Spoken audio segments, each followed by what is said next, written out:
Hello दोस्तों, स्वागत है आपको हमारे एक और नए वीडियो में। तो आज के वीडियो में हम सीखेंगे कि हम जाति, आय और निवास को कैसे अप्लाई कर सकते हैं किसी भी व्यक्ति का। तो सबसे पहले तो हम बात करेंगे कि जाति, आय और निवास यानी कि caste certificate, income certificate and residential certificate को अप्लाई करने के लिए हमें क्या-क्या डॉक्यूमेंट्स रिक्वायर्ड होते हैं, किस-किस कागजात की जरूरत होती है। ठीक है, तो किसी भी व्यक्ति का जाति, आय और निवास, caste, income and residential certificate को ऑनलाइन अप्लाई करने के लिए हमें मेनली 4 से 5 डॉक्यूमेंट्स की जरूरत होती है। सबसे पहले तो आधार कार्ड, उस व्यक्ति का आधार कार्ड होना चाहिए। उस व्यक्ति के किसी भी एक पेरेंट्स का, फादर या मदर का आधार कार्ड होना चाहिए। उसके साथ उसके फादर और मदर का नाम होना चाहिए। ठीक है, आधार कार्ड में हमें सारे डिटेल्स मिल जाएंगे उसके साथ हमारे पास एक उसका फोटो होना चाहिए। फोटो होना बहुत ज़्यादा ज़रूरी है। ठीक है, तो उसके बाद ही हम ऑनलाइन अप्लाई कर सकते हैं।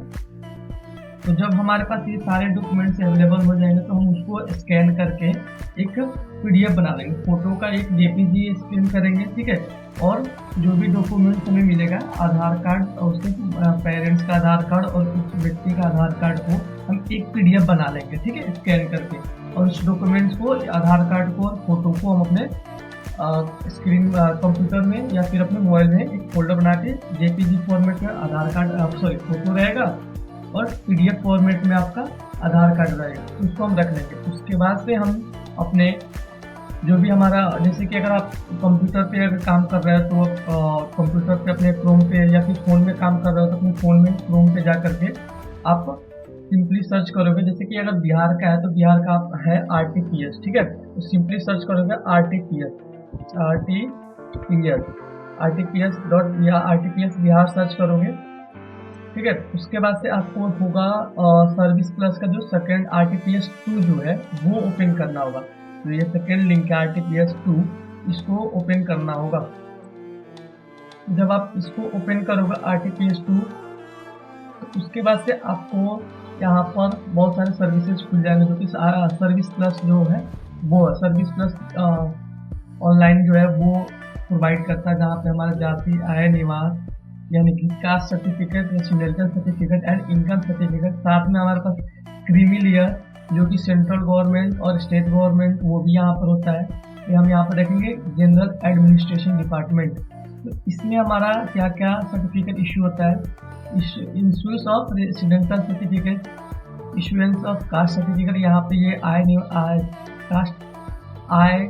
ठीक है, और ये सारी चीज़ें यहाँ पर बनेगा। यहाँ पे इनकम सर्टिफिकेट, आय, ठीक है, आय प्रमाण पत्र, कास्ट सर्टिफिकेट, जाति प्रमाण पत्र और रेसिडेंशियल सर्टिफिकेट यानी कि निवास प्रमाण पत्र। फिर यहाँ पे आपको non creamy layer certificate for purpose of government of Bihar, यानी कि ये स्टेट लेवल का क्रीमी लेयर सर्टिफिकेट हुआ। ठीक है, तो यहाँ पर non creamy layer certificate NOC जो है वो purpose of government of India यानी कि सेंट्रल लेवल का होगा। ठीक है, यहाँ पर जो है income and asset certificate economically weaker से भी जो है, जो ईबीसी जो होते हैं ना, उनके लिए ये है। ठीक है, उसके बाद से आपको प्लानिंग एंड डेवलपमेंट में जाओगे तो आपके बर्थ सर्टिफिकेट और डेथ सर्टिफिकेट का होगा। फिर लेबर एंड रिसोर्सेज डिपार्टमेंट पे आप जाओगे तो यहाँ पर उनको non residential labour accidentally compensation scheme जो है वो। फिर यहाँ पर आप होम डिपार्टमेंट पे जाओगे तो यहाँ से आपको कैरेक्टर सर्टिफिकेट जो कि एक पुलिस वेरिफिकेशन के बाद ही ये मिलता है। ठीक है, तो ये आप यहाँ से ऑनलाइन अप्लाई करोगे। उसके बाद से ये इसमें थोड़ा प्रोसेस होता है 15 से 20 दिन का, तो वो प्रोसेस करने के बाद आप यहाँ से ही डाउनलोड कर सकते हैं। ठीक है, तो आज हम क्या सीखने वाले हैं कि जाति, आय और निवास कैसे अप्लाई करेंगे। तो देखो, जाति, आय, निवास का फॉर्मेट बिल्कुल सेम होगा। आप किसी भी एक चीज़ को अप्लाई कर लोगे, एक किसी भी डॉक्यूमेंट्स को अप्लाई करना जान जाओगे तो वो सारी चीज़ें सेम कर लोगे। ठीक है, तो आज अभी हम सबसे पहले करने जा रहे हैं एक डिपार्टमेंट से, जनरल एडमिनिस्ट्रेशन डिपार्टमेंट से हम रेसिडेंशियल सर्टिफिकेट अप्लाई करेंगे। ठीक है, तो जब हम इसको करेंगे तो ये हमारा है 3 लेवल से होता है। एक तो होता है ब्लॉक लेवल से, ठीक है, एक होता है सब डिवीजन लेवल से और एक होता है डिस्ट्रिक्ट लेवल से। तो हमारा जो भी, अगर जहाँ मैक्सिमम यूजेज होते हैं हमारा कास्ट या फिर आपको इनकम सर्टिफिकेट या रेसिडेंशियल सर्टिफिकेट, वो मैक्सिमम ब्लॉक लेवल से ही होते हैं। और अगर आपको सब डिवीजन लेवल या डिस्ट्रिक्ट लेवल का भी चाहिए तो सबसे पहले आपको ब्लॉक लेवल का बनाना ही पड़ेगा। उसके बाद ही आपको सब डिवीजन लेवल का या फिर आप डिस्ट्रिक्ट लेवल का उसमें अप्लाई कर सकते हैं। इसमें एक टोकन नंबर होता है, उसके थ्रू आप उसको अप्लाई कर सकते हैं। ठीक है, तो हम ब्लॉक लेवल को सिलेक्ट करेंगे। उसके बाद से हमारा जो भी ओपन होगा तो हम उसके बाद से उसमें अपना फॉर्म वगैरह फिल करेंगे। तो हमारा फॉर्म कुछ ऐसे खुल जाएगा, फॉर्म 12, ठीक है। तो जो भी हम जाति या निवास बनाते हैं तो उसमें हम फॉर्म 12 को फिल करते हैं। तो यहाँ पर आपको सिलेक्ट कर लेना है कि उसका जेंडर क्या है, ठीक है। जिसका मैं अप्लाई करने वाला हूँ उसका जेंडर लिंग है, फीमेल है, ठीक है। उसके बाद यहाँ पर आप अभिभावक का जैसे कि सैल्यूटेशन क्या आप देना चाहते हैं, श्रीमती, सुश्री, ठीक है। इसके वजह से कोई और नहीं, तो ज्यादातर आप कोई अभिभावक नहीं कर सकते। उसके वजह से उसका नाम लिखोगे जिसका भी आप अप्लाई करने चाहते हो, ओके। तो मैं यहाँ फिल करके आपको दिखाता हूँ। एक चीज और यहाँ पर दोगे, जैसे कि यहाँ पर एप्लीकेंट का नाम है और यहाँ का हिंदी में लिखना है, तो आप जो भी चीज इंग्लिश में लिख करके उसका नाम और स्पेस बार जैसे दबाओगे उनका नाम जो है हिंदी में लिखा जाएगा। उसके बाद से आप उनके फादर नेम डालोगे, ठीक है।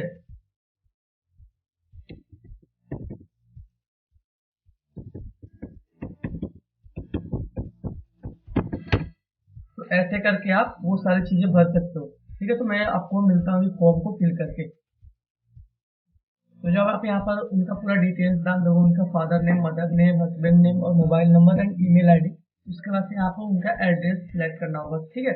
तो एड्रेस 2 होता है, ठीक है। तो यहाँ पर जब एड्रेस सिलेक्ट करोगे तो यहाँ पर स्टेट आपका क्या होगा वो सिलेक्ट कर लोगे। उसके बाद फिर उस स्टेट में क्या आपका डिस्ट्रिक्ट है, डिस्ट्रिक्ट को सिलेक्ट कर लोगे। उस डिस्ट्रिक्ट में आप किस अनुमंडल में है वो पर्सन जिसका आप अप्लाई करना चाहते हैं वो सिलेक्ट कर लोगे। फिर ब्लॉक सिलेक्ट कर लोगे। उसके बाद से वो किस क्षेत्र में आता है, ग्राम पंचायत यानी विलेज पंचायत में आता है, म्युनिसिपल कॉर्पोरेशन में आता है या म्युनिसिपलिटी में आता है या टाउन पंचायत में आता है। तो ये ग्राम पंचायत में आता है, तो इसको मैं सिलेक्ट कर लूंगा। उसके बाद उसका वार्ड नंबर क्या है, ठीक है, जहाँ पे वो फिलहाल रह रहे हैं। अगर वो कोई भी जगह पर रह रहा है तो उसका वार्ड नंबर क्या है, ठीक है, वो आप फिल कर दो। फिर वो कौन सा पंचायत है, ग्राम पंचायत कौन सा है वो सिलेक्ट कर लोगे। फिर उस ग्राम या उस मोहल्ले का नाम क्या है वो आप डाल लोगे।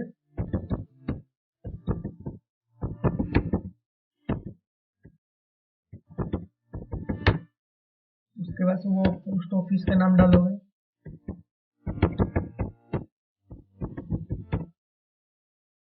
फिर वहाँ पर जो नजदीकी जिस थाना में आता है, जो पुलिस स्टेशन है वो डालोगे, वहाँ का पिन कोड डाल लोगे। फिर आप उसका फोटो यहाँ पर जो है फोटो सिलेक्ट करोगे, ठीक है। फोटो जब आप सिलेक्ट करोगे, जहाँ भी आप जिस भी फोल्डर में फोटो रखे होगे वो फोटो सिलेक्ट कर लोगे, ओके। उसके बाद से यहाँ पर एक पूछ रहा है आधार नंबर, ये कंपल्सरी नहीं है, ओके।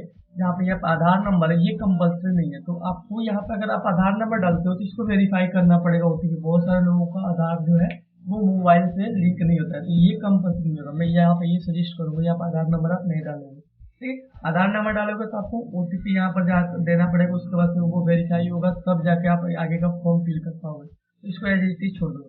निवासी किस प्रकार का है, अस्थायी है या अस्थायी है। ये निवासी अस्थायी है, उसका पर्पज क्या है, ठीक है। तो आप पर्पज में कुछ लिख सकते हो या नहीं भी लिख सकते हो, इसको छोड़ सकते हो, ऑप्शनल है।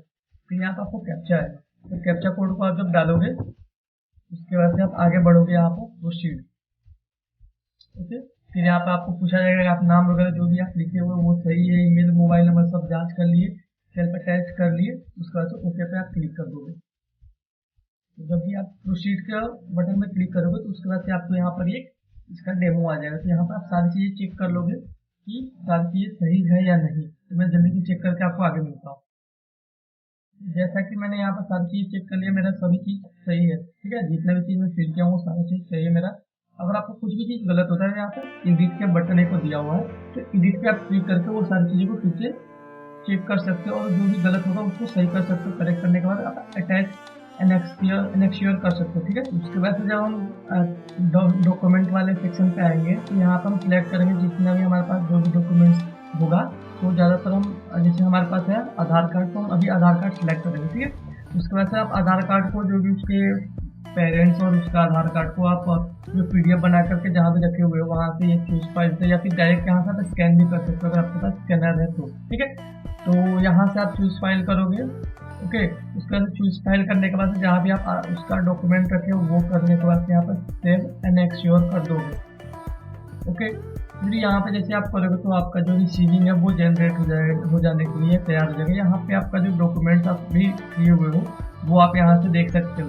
ठीक है, आधार कार्ड जैसे हमने किया हुआ है तो आधार कार्ड को हम यहाँ से देख सकते हैं। फिर हम यहाँ से रीचेक करेंगे कि हमारा सारी चीज़ सही है कि नहीं। जब हम ये श्योर हो जाएंगे कि हमारा सारी चीज़ सही है, जो भी हम चीज़ फिल किए हुए हैं, तो उसके बाद यहाँ पर हम सबमिट, फाइनल सबमिट जो है, ये यहाँ पर हम सबमिट का ऑप्शन पे क्लिक कर देंगे। जब हम सबमिट का ऑप्शन पे क्लिक करेंगे तो हमारे पास जो है उसका रिसीविंग निकल के चला आएगा। ये जो है हमारा रिसीविंग है जाति निवास का। ठीक है, और ऐसे ही हमारा आय निवास का जो भी रिसीविंग होगा वो हमारे पास आएगा और हम इसको डाउनलोड करके रख लेंगे। उसके बाद से हमारा यहाँ पे एक्सपेक्टेड डेट जो भी हमारा रिसीविंग होगा, यहाँ पे हमारा सेवा प्रदान करने की तिथि लिखा होगा और सेवा आवेदन की तिथि, जो भी हम एप्लीकेशन फॉर्म की फिल किया उस दिन का डेट लिखा होगा और जिस दिन एप्लीकेशन फॉर्म जो हमारा सर्टिफिकेट बन के आएगा वो सर्टिफिकेट का बन के आने का डेट लिखा होगा और हमारे वो ईमेल पे आ जाएगा। ठीक है, और हमारे पास मैसेज भी आ जाएगा कि हाँ आपका सर्टिफिकेट जनरेट हो गया। फिर हम वहाँ से ही जा करके अपने सर्टिफिकेट को डाउनलोड कर सकते हैं। ओके, तो आज के लिए इतना ही। अगर आपको वीडियो मेरा अच्छा लगा हो तो वीडियो को लाइक करें और ज़्यादा से ज़्यादा शेयर करें ताकि और भी लोगों को पता चले कि कैसे वो अपना जाति, आय और निवास को ऑनलाइन अप्लाई कर सकते हैं खुद से ही और 10 से 15 दिन के अंदर में वो उसको प्राप्त कर सकते हैं। ओके, अगर आप चैनल पर नए हैं तो सब्सक्राइब कीजिए और अपने ज़्यादा से ज़्यादा दोस्तों को शेयर कीजिए। Thank you so much.